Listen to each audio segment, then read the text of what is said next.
Hi, ഞാൻ പ്രതാപൻ. ഈ വീഡിയോയിൽ നിങ്ങൾക്ക് ഞാൻ പറഞ്ഞു തരുന്നത് എക്സലിലെ പ്രധാനപ്പെട്ട രണ്ട് ഫംഗ്ഷനുകളാണ്. ഇഫ് എന്ന് പറയുന്ന ഫംഗ്ഷനും ഇഫ് എസ് എന്ന് പറയുന്ന ഫംഗ്ഷനും. എൻ്റെ മറ്റൊരു വീഡിയോയിൽ ഞാൻ നിങ്ങൾക്ക് ഇഫ് ഫംഗ്ഷൻ എന്താണെന്നും അതെങ്ങനെ പ്രവർത്തിപ്പിക്കാമെന്നും വ്യക്തമായിട്ട് പറഞ്ഞു തന്നിട്ടുണ്ട്. വീഡിയോ കാണാത്തവർ എൻ്റെ വീഡിയോയുടെ ഗ്രൂപ്പിൽ നിന്ന് കണ്ടുപിടിച്ചത് കണ്ടു കഴിഞ്ഞാൽ നിങ്ങൾക്കത് മനസ്സിലാക്കാൻ കഴിയുന്നതാണ്. ഈ രണ്ട് ഫംഗ്ഷനുകളും മൈക്രോസോഫ്റ്റ് എക്സലുകളിൽ ഉപയോഗിക്കുന്നത് ഡിസിഷൻ മേക്കിംഗ് ചെയ്യാൻ വേണ്ടിയിട്ടാണ്. നമ്മൾ തയ്യാറാക്കപ്പെടുന്ന സ്റ്റേറ്റ്മെൻറ്റുകൾക്ക് അനുസൃതമായിട്ട് പല സമയങ്ങളിൽ നമ്മൾക്ക് തീരുമാനങ്ങൾ കൈക്കൊള്ളേണ്ടി വരിക, ഒന്നുകിൽ യെസ് ഓർ നോ, അതല്ലെങ്കിൽ ട്രൂ ഓർ ഫാൾസ്, ആ രീതിയിലുള്ളൊരു ക്രമീകരണം ചെയ്യേണ്ടി വരുമ്പോൾ ഓട്ടോമാറ്റിക്കലി നമ്മൾക്ക് ലാർജ് വോളിയം ഡേറ്റകളിൽ നിന്ന് ഇങ്ങനെയുള്ളവ കണ്ടുപിടിക്കുന്നതിന് വേണ്ടിയിട്ടാണ് നമ്മൾ ഇഫ് എന്ന് പറയുന്ന ഫംഗ്ഷനും ഇഫ് എസ് എന്ന് പറയുന്ന ഫംഗ്ഷനെയും നമ്മൾ യൂസ് ചെയ്യുന്നത്. പലപ്പോഴും നമ്മൾ സ്റ്റുഡൻസ് ഡേറ്റാബേസിനുള്ളിൽ കുട്ടികളുടെ പ്രോഗ്രസ് റിപ്പോർട്ട് തയ്യാറാക്കപ്പെടുമ്പോൾ കുട്ടികൾക്ക് അവരുടെ പഠന നിലവാരത്തിനനുസരിച്ച് അവർക്ക് ഗ്രേഡ് കൊടുക്കാറുണ്ട്. അവരുടെ മാർക്കിൻ്റെ അടിസ്ഥാനത്തിലായിരിക്കും നമ്മളവിടെ അവരെ ഗ്രേഡ് തിരിക്കുന്നത്. അങ്ങനെയുള്ള ഘട്ടങ്ങളിൽ നമ്മൾക്ക് മൈക്രോസോഫ്റ്റ് എക്സലിലൂടെ ഇഫ് ഫംഗ്ഷനും അല്ലെങ്കിൽ ഇഫ് എസ് ഫംഗ്ഷനും നമുക്ക് ഉപയോഗിക്കാൻ പറ്റും. ഈ ഫംഗ്ഷൻ ഉപയോഗിക്കുമ്പോഴും ഇഫ് എസ് ഫംഗ്ഷൻ ഉപയോഗിക്കുമ്പോൾ പ്രധാനമായിട്ടും നമ്മൾക്ക് ഒരു കണ്ടീഷൻ ഉണ്ടായിരിക്കണം. ആ കണ്ടീഷനെ നോക്കിയിട്ടാണ് കമ്പ്യൂട്ടർ നമുക്ക് ആ സ്റ്റേറ്റ്മെൻറ്റുകൾക്ക് അനുസൃതമായിട്ടുള്ള ഒരു റിസൾട്ട് ക്രിയേറ്റ് ചെയ്ത് തരുന്നത്. ഈ ഫംഗ്ഷൻ ഉപയോഗിക്കപ്പെടുമ്പോഴാണെങ്കിൽ ഒന്നിൽ കൂടുതൽ കണ്ടീഷൻസുകൾക്ക് നമ്മൾ പറയേണ്ടി വരുമ്പോൾ അത് ഒരു ഈ ഫംഗ്ഷനകത്ത് തന്നെ മറ്റൊരു ഈ ഫംഗ്ഷനെ നമ്മൾ കണക്ട് ചെയ്തെങ്കിൽ മാത്രമേ നമുക്കനുസൃതമായിട്ടുള്ള ഒരു റിസൾട്ട് ജനറേറ്റ് ചെയ്യാൻ പറ്റുള്ളൂ. എന്നാൽ ഇഫ് എസ് എന്ന് പറയുന്ന ഫംഗ്ഷനകത്ത് നമുക്ക് വീണ്ടും ഈ ഫംഗ്ഷൻ എന്ന് പറയുന്നത് എഴുതേണ്ടി വരുന്നില്ല എന്നുള്ളതാണ്. നമുക്ക് വേണ്ടുന്ന കണ്ടീഷൻ എന്താണോ കണ്ടീഷൻ മാത്രം മെൻഷൻ ചെയ്തു പോയാൽ മാത്രം മതിയാവും. എന്നാൽ ഇഫിനകത്ത് നമുക്ക് ഇഫ് എന്ന് പറയുന്ന ഫംഗ്ഷനെ ഉപയോഗിക്കുക, അതോടൊപ്പം തന്നെ അതിൻ്റെ കണ്ടീഷൻസ് മെൻഷൻ ചെയ്യുകയും ചെയ്യേണ്ടി വരുന്നുണ്ട്. ഈ രണ്ട് കണ്ടീഷനകത്തും അല്ലെങ്കിൽ ഈ പറയുന്ന രണ്ട് ഫംഗ്ഷനകത്തും ട്രൂ ഓർ ഫാൾസ് അല്ലെങ്കിൽ യെസ് ഓർ നോ എന്ന് പറയുന്ന ഒരു റിസൾട്ടിനെയാണ് അവിടെ ക്രമീകരിക്കപ്പെടുന്നത്, ഒന്നുകിൽ എസ് അല്ലെങ്കിൽ നോ എന്ന് പറയുന്നത്. ഇതെങ്ങനെയാണ് മൈക്രോസോഫ്റ്റ് എക്സലിൽ നമുക്ക് പ്രവർത്തിക്കുന്നതെന്ന് നോക്കാം. ഈ ഫംഗ്ഷൻ നേരത്തെ ഞാൻ വീഡിയോയിൽ ചെയ്തിട്ടുള്ളതിനാൽ ഈ വീഡിയോയിൽ ഞാനത് മെൻഷൻ ചെയ്യുന്നില്ല.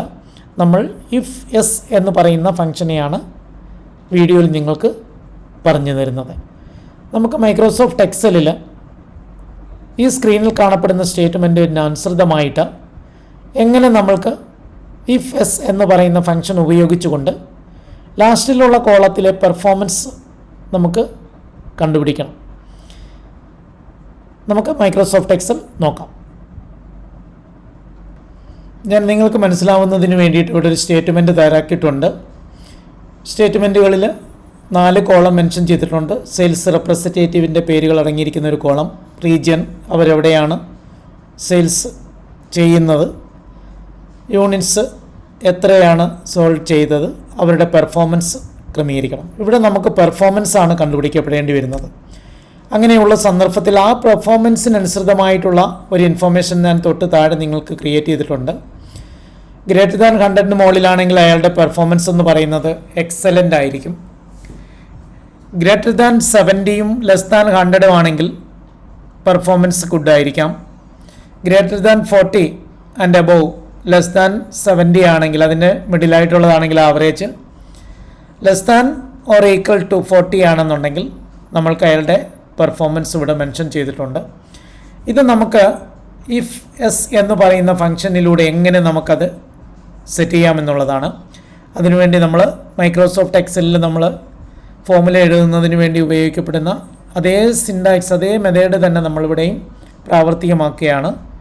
അതിനുശേഷം ഉപയോഗിക്കപ്പെടേണ്ട നമ്മുടെ ഫംഗ്ഷൻ ഏതാണോ ആ ഫംഗ്ഷൻ നമ്മളിവിടെ എഴുതി കൊടുക്കുക. ഇഫ് എസ് എന്ന് പറയുന്ന ഫംഗ്ഷനാണ് നമ്മൾ യൂസ് ചെയ്യുന്നത്. അതിനുശേഷം ബ്രാക്കറ്റ് ഓപ്പൺ ചെയ്യുന്നു. ഏത് സെല്ലിനെ ബേസ്ഡ് ആയിട്ടാണോ നമുക്ക് ഈ പറയുന്ന ഇൻഫർമേഷൻസ് ലഭ്യമാക്കേണ്ടത് ആ സെല്ല് സെലക്ട് ചെയ്യാം. അവിടെ എഴുതാൻ ഉദ്ദേശിക്കുന്ന കണ്ടീഷൻ എന്താണെന്ന് പറയുക. ഗ്രേറ്റർ ദാൻ 100 ആണ് നമ്മൾക്ക് വേണ്ടുന്നത്. അതിനുശേഷം കോമ കൊടുക്കുക. നമ്മൾ പറയുന്ന condition based if greater than 100 ആണെന്നുണ്ടെങ്കിൽ എന്താണ് നമുക്ക് ഡിസ്പ്ലേ ചെയ്യേണ്ടതെന്നുള്ളത് മെൻഷൻ ചെയ്ത് കൊടുക്കുക. ഒരു ടെസ്റ്റ് ആയതിനാൽ നമ്മൾ എപ്പോഴും ശ്രദ്ധിക്കേണ്ടത് മൈക്രോസോഫ്റ്റ് എക്സലിൽ ഒരു ഫോമുലയായിട്ട് എഴുതുമ്പോൾ ഡബിൾ കോട്ട്സിൽ നമ്മൾ കൊടുക്കണം. അല്ല എന്നുണ്ടെങ്കിൽ അത് ലേബലായിട്ട് ചിത്രീകരിക്കത്തില്ല, അതൊരു വാല്യൂ ആയിട്ടായിരിക്കും ക്രിയേറ്റ് ചെയ്യുന്നത്. അതിനുശേഷം കോമ കൊടുക്കുക, അടുത്ത കണ്ടീഷൻ പറയുക. മറിച്ച് ഇഫ് എന്ന് പറയുന്ന ഒരു ഫംഗ്ഷനാണ് നമ്മൾ യൂസ് ചെയ്യുന്നതെന്നുണ്ടെങ്കിൽ വീണ്ടും നമ്മൾ ഇഫിനെ യൂസ് ചെയ്യേണ്ടിയിരിക്കുന്നുണ്ട്. അതാണ് ഇഫ് എസും ഇഫും തമ്മിലുള്ള ഡിഫറൻസ്. റിപ്പീറ്റ് ചെയ്ത് നമ്മൾ നെസ്റ്റഡ് ആയിട്ടുള്ള ഇഫ് ഫംഗ്ഷൻ വീണ്ടും വീണ്ടും നമ്മൾ ഉപയോഗിക്കപ്പെടേണ്ടി വരുന്നു. എന്നാൽ ഇഫ് എസ് എന്ന് പറയുന്ന ഫംഗ്ഷൻ ഉപയോഗിക്കുകയാണെങ്കിൽ അത് ആവശ്യമില്ല എന്നുള്ളതാണ് അതിൻ്റെ പ്രത്യേകത. അതിനുശേഷം അടുത്ത കണ്ടീഷൻ മെൻഷൻ ചെയ്യാം. ഇവിടെ 70 ആണെങ്കിൽ എന്താണെന്നുള്ളത്. ഈ പറയുന്ന ആദ്യത്തെ കണ്ടീഷൻ ഇന്ന സെല്ലിനകത്തുള്ള വാല്യൂ ഗ്രേറ്റർ ദാൻ 100 ആണെന്നുണ്ടെങ്കിൽ എക്സലൻ്റ് വരും. അതല്ല എന്നുണ്ടെങ്കിൽ എന്ത് എന്നുള്ളതിന് വേണ്ടിയിട്ടാണ് അടുത്ത കണ്ടീഷൻ നമ്മൾ എഴുതിയിരിക്കുന്നത്. അവിടെ നമ്മൾ അടുത്ത ലേബൽ എന്താണോ വരേണ്ടത് അത് മെൻഷൻ ചെയ്യുക. അതിനുശേഷം കോമ കൊടുക്കുക, വീണ്ടും അടുത്ത കണ്ടീഷൻ മെൻഷൻ ചെയ്ത് കൊടുക്കുക. ഗ്രേറ്റർ ദാൻ 40 ആക്കുന്നു, അതിനുശേഷം കോമ.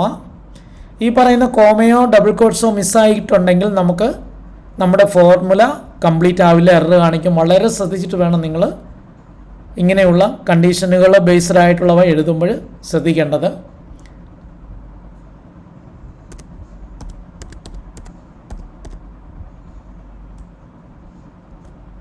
അതിനുശേഷം വീണ്ടും കോമ. അടുത്ത കണ്ടീഷൻ എന്താണെന്ന് വെച്ചാൽ അത് നമ്മൾ മെൻഷൻ ചെയ്ത് കൊടുക്കുക. വീണ്ടും കോമ. ഫൈനലായിട്ടുള്ളത് എന്താണെന്ന് വെച്ചാൽ അത് മെൻഷൻ ചെയ്യുക. ബ്രാക്കറ്റ് ക്ലോസ് ചെയ്യുന്നു. നമ്മളൊന്നുകൂടെ ഒന്ന് നോക്കുക കറക്റ്റായിട്ട് തന്നെ മെൻഷൻ ചെയ്തിട്ടുണ്ടോ എന്നുള്ളത്. ഏതെങ്കിലും ഒരു കോമയോ ഡബിൾ കോട്ട്സോ എന്തെങ്കിലും മിസ്സായിട്ടുണ്ടെങ്കിൽ നമുക്ക് ഫോർമുല കംപ്ലീറ്റ് ആവില്ല, എറർ വരും. എൻ്റർ കീ പ്രസ് ചെയ്യുക. അപ്പോൾ ഇവിടെ നമുക്ക് എവിടെയോ ഒരു എറർ വന്നിട്ടുണ്ട്. നമ്മളത് കമ്പ്യൂട്ടർ തന്നെ നമ്മളോട് ചോദിക്കുന്നു അത് കറക്റ്റ് ചെയ്ത് തരട്ടെ എന്ന്. എസ് കൊടുത്താൽ മതിയാവും. നമുക്ക് റിസൾട്ട് അവിടെ ഫൗണ്ട് ചെയ്യും. ഈ സെയിം ഫോർമുല തന്നെ താഴേക്ക് റിപ്പീറ്റ് ചെയ്യണമെന്നുണ്ടെങ്കിൽ ഞാൻ പലപ്പോഴും മൈക്രോസോഫ്റ്റ് എക്സലിൻ്റെ വീഡിയോകളിൽ നിങ്ങൾക്ക് പറഞ്ഞു തന്നിട്ടുണ്ട്. ആ സെല്ലിൻ്റെ റൈറ്റ് സൈഡിലെ ബോട്ടമിലെ ബോക്സിൽ ഡബിൾ ക്ലിക്ക് ചെയ്ത് കഴിഞ്ഞാൽ താഴോട്ട് ഓട്ടോമാറ്റിക്കലി മുകളിൽ അപ്ലൈ ചെയ്തിരിക്കുന്ന അതേ സെയിം ഫോർമുല തന്നെ താഴെയുള്ള സെല്ലുകളിലേക്ക് വരുന്നതാണ്. വീഡിയോ ഇഷ്ടപ്പെട്ടാൽ ലൈക്ക് ചെയ്യാൻ മറക്കരുത്. അതേപോലെ തന്നെ നിങ്ങളുടെ സുഹൃത്തുക്കളിലേക്കും വീഡിയോ ഷെയർ ചെയ്ത് കൊടുക്കുക. ഇതുവരെ എൻ്റെ ചാനൽ സബ്സ്ക്രൈബ് ചെയ്യാത്ത പ്രിയ സുഹൃത്തുക്കൾ ദയവായിട്ട് സബ്സ്ക്രൈബ് ചെയ്യുക. നിങ്ങളുടെ സുഹൃത്തുക്കളോടും പറയുക ചാനൽ സബ്സ്ക്രൈബ് ചെയ്യാൻ. Thank you.